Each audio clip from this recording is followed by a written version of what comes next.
Disney is finally stepping up their game when it comes to animatronics. I mean, anything's better than the projected faces of Frozen, right?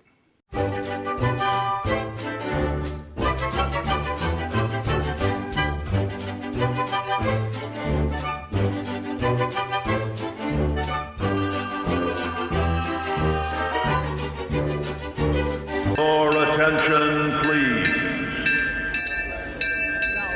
What is shaking, everyone? Welcome back to episode 2 of the Saga Continues, where we continue to break down the Entertainment Weekly article describing new details about Galaxy's Edge. In this episode, we will be looking at the Smugglers Run Millennium Falcon attraction, since it will be the only attraction open come May 31st when Galaxy's Edge officially opens. So first things first, this is going to be an episode 4 version of the Millennium Falcon. So it's going to be battered, beaten. It's going to have traveled throughout the galaxy. This is not going to be from the Solo movie where it's fresh, brand new, where everything looks nice. Here is a quote from Asa Kalema, the Imagineering creative director. "We're going to hear the engines trying to turn over as they try to reactivate some of the systems." So that tells me as we walk around the Falcon that is parked in the courtyard, you're going to hear noises. You're going to hear them working on the Falcon, trying to get this ship up to par to travel throughout the galaxy. Here is another quote from Scott Tobers, the Imagineering creative director in charge of the whole land. "Occasionally visitors will see a familiar walking carpet on a rooftop or crouching beneath the undercarriage to supervise the restoration." Now the only walking carpet I can think of is Chewie. So this is telling us that Chewie's going to be around the Millennium Falcon. He's going to be leading a group of people working on the Millennium Falcon, or he might be working on it himself. So this sounds more like an interactive thing where you can view and watch Chewie working on the Millennium Falcon rather than the typical meet and greet where you just get in line and stand there and take pictures with them. Before we jump into the queue and the ride itself, let's set up the narrative a little bit. With Han Solo no longer with us, Chewie has taken control of the Millennium Falcon, and he is paired with Hondo Ohnaka to restore the Falcon to its prior proper glory so it can continue smuggling things across the galaxy. Guests will enter through the mountain where a shipping operation awaits. Now you're not just a typical guest or tourist visiting an attraction or waiting in line for an attraction. You are signing up to be a freelance smuggler for Hondo and Chewie. Now that we are in this queue, this little clip from the article stood out to me. Like the Indiana Jones ride that opened in Disneyland in 1955, the Millennium Falcon line will zigzag through passageways and storage room that serve as a prologue to takeoff.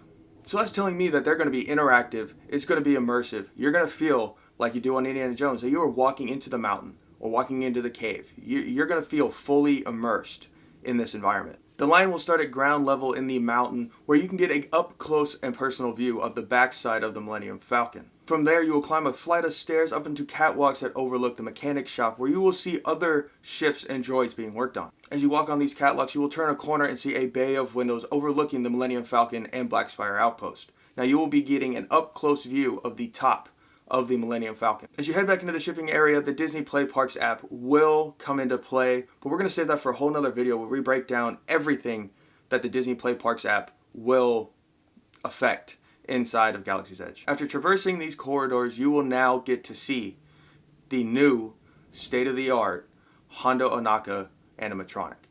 Now as you can see here, this is super fluid, state-of-the-art. His lips are moving. His lips are moving.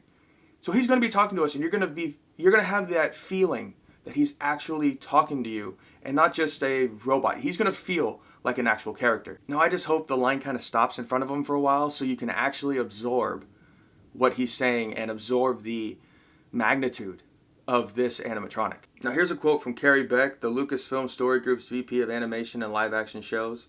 "The opportunity to bring a character from animation into real life was something that we've never done before.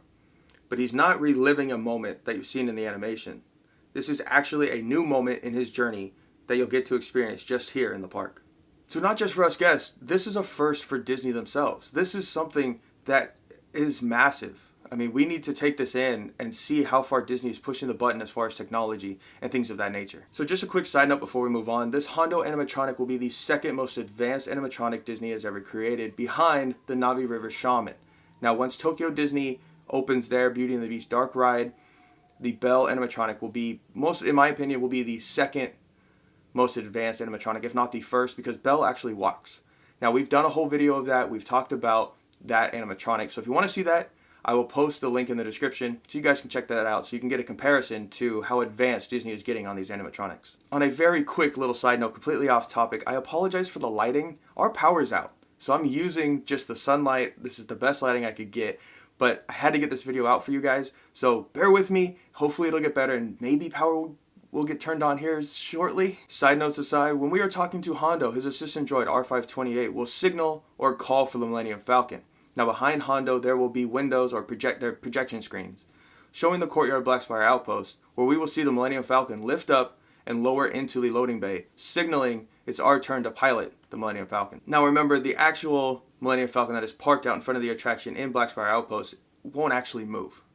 As I mentioned, they are projection screens to give that illusion that we are boarding that actual Millennium Falcon. Moving on to the most intriguing part of this queue, after our chat with Hondo, you'll be led down a corridor/bridge into the chest room of the Millennium Falcon, where guests will be able to freely roam this area. No stanchions, no railings. You can sit at the chess table. You can walk around.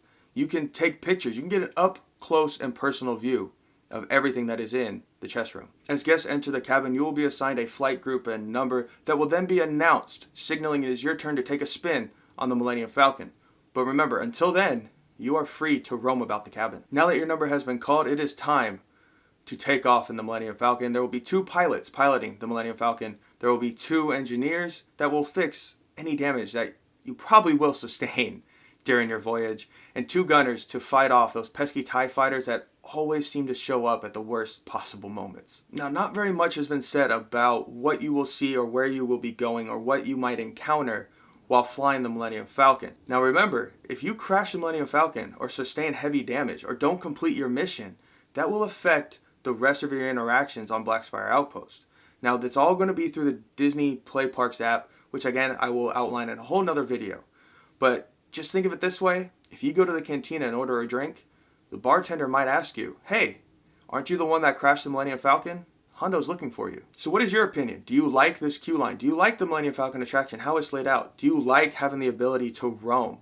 And what is your opinion on the Hondo Animatronic? So that's going to do it for this episode of the Saga Continues. Our next episode will be breaking down the Rise of the Resistance attraction. If you have not seen episode 1, I will leave a link to that in the description down below. So if you haven't done so already, give this video a big thumbs up, hit that subscribe button, hit that notification bell if you want to be notified when other videos like this or other park adventure videos are uploaded.